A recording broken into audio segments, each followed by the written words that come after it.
घुसपैठ असंभव होने वाली। পশ্চিমবঙ্গে উগ্র হিন্দুত্ববাদী বিজেপি ক্ষমতায় এসেছে। এই উগ্র হিন্দুত্ববাদী দল বিজেপির নেতা কুভেন্দু, এই কুভেন্দু অধিকারী সে প্রকাশ্যে বাংলাদেশ বিরোধী বক্তব্য দিয়েছে। আমরা বলি কুভেন্দু তুমি মুসলমান হয়ে যাও, তোমরা অনুপ্রবেশ করবে না, আমরা প্রবেশ করব, আমরা ভারত দখল করব ইনশাআল্লাহ। এই কুভেন্দু, এই মোদি, এদের সরকার এটাকে উৎখাত করবেই। जैसे इजराइल सिकाया गाजा में, उस तरीके से हमारी भारत की 100 करोड़ हिंदू, देश का हिंदू हित में चल रहा है सरकार, सबक सिखाना चाहिए।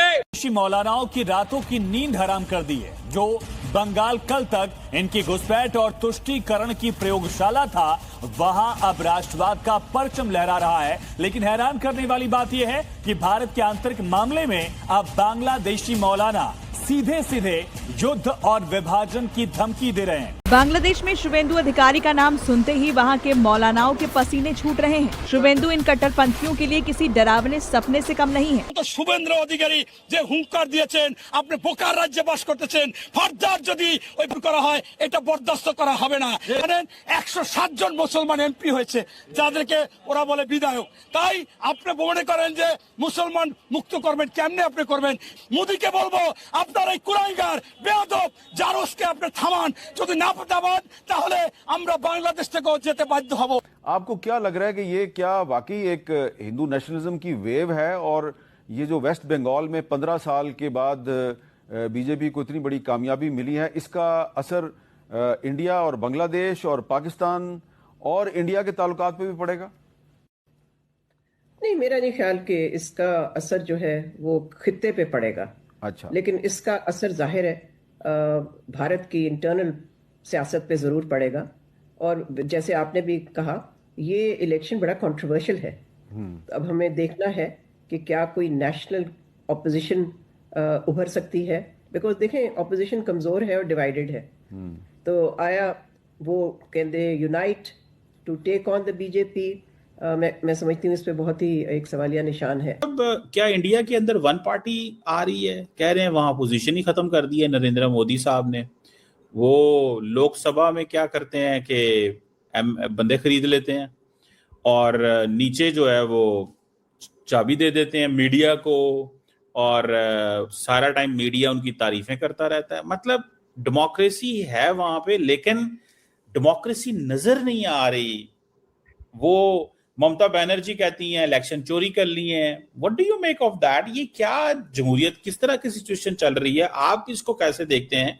आप बड़ी गहरी निगाह रखते हैं चौर साहब इस वक्त साउथ एशियन पॉलिटिक्स पे और डेमोक्रेसी की। आप पाकिस्तान में भी बहुत बड़े चैंपियन है। How, what do you make of Indian democracy की क्या सिचुएशन है? ये न्यूयॉर्क टाइम्स ने कहा है कि वन पार्टी जो है ना, one party country India is emerging. Sir Cheema साहब, इस तरह की बातें पाकिस्तान में काफी अरसे से सुनी जा रही हैं। पूरी दुनिया जब मानती है कि भाई India is the largest democracy, तो सिर्फ पाकिस्तान में इसके ऊपर शकूक व शुबहात का इजहार किया जाता रहा है। और आज का नहीं है, ये बहुत पुराना है ये कि नहीं, India is not a democracy.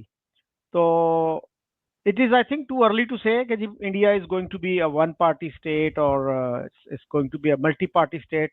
अभी भी आप देखें कि बिहार में जो है कांग्रेस जीती है। अगर वन पार्टी होता तो फिर वहां पे बीजेपी जीत जाती। फिर तमिलनाडु में जो है वो एक अलग पार्टी जीत गई है, वहां पे बीजेपी क्यों नहीं जीती? तो I think it's a mixed bag. Kashmir में बीजेपी की गवर्नमेंट नहीं है, जम्मू कश्मीर में। So I would not agree with this assessment कि जी वन पार्टी स्टेट बनने जा रहा है इंडिया। ओ चौर साहब, ठीक है, आपकी वो बात ठीक होगी, लेकिन ये आप देखिएगा, एक मैप है मेरे पास।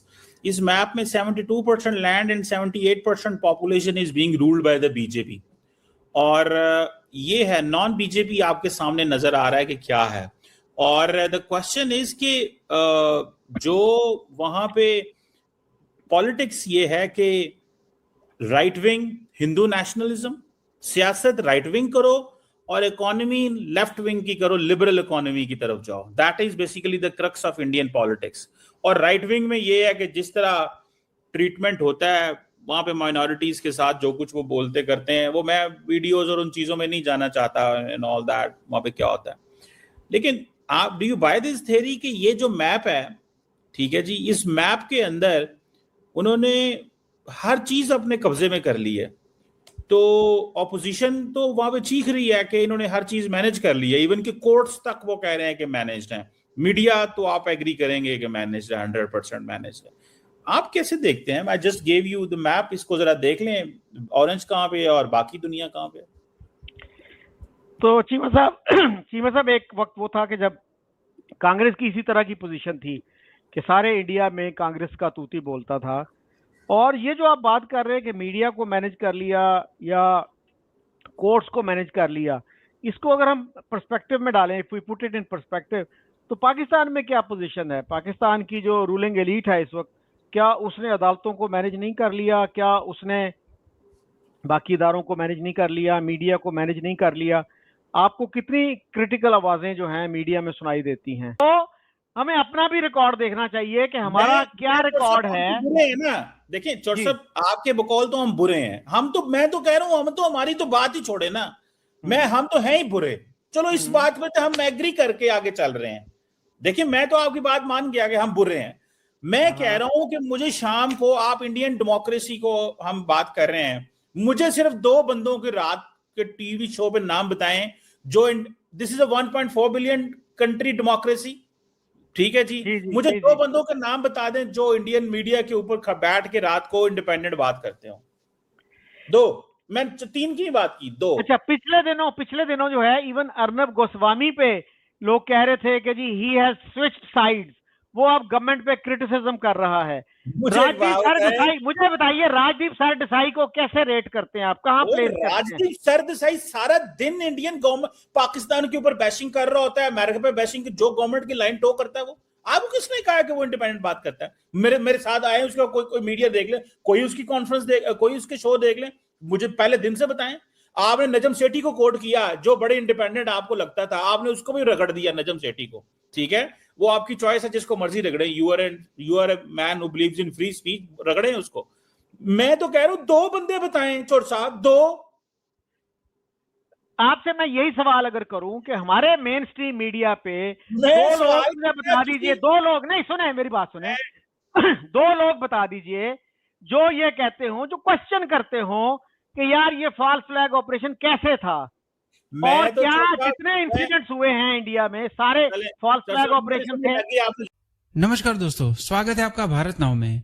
दोस्तों, पश्चिम बंगाल के अंदर शुभेंदु अधिकारी ने शपथ ग्रहण ले लिया और नए मुख्यमंत्री बन गए हैं। जिस तरह से एक भगवा लहर पश्चिम बंगाल के अंदर चल रही है, बांग्लादेश में बैठे कट्टरपंथी मौलाना को ये बात बिल्कुल भी पसंद नहीं आ रही है। बांग्लादेश में बैठे बैठे उसने साफ साफ भारत को धमकी दे दी कि भारत के अंदर घुसकर शुभेंदु अधिकारी को उठा लेंगे और उसे कन्वर्ट कर लेंगे। मतलब इस तरह की बातें बांग्लादेश के मौलवी कर रहे हैं। दोस्तों, जिस तरह से भारत अब एक्शन मोड पर आया है, इल्लीगल बांग्लादेशी के खिलाफ जो एक्शन लिया जा रहा है, उसको लेकर बांग्लादेश जो है वो काफी ज्यादा हताश है। बांग्लादेश के सरकार को ये डर सता रहा है कि अगर ये लाखों की तादाद में जो इल्लीगल्स है वो अगर वापस बांग्लादेश चले गए तो बांग्लादेश की जो सिचुएशन है वो बहुत ही ज्यादा खराब हो जाएगी।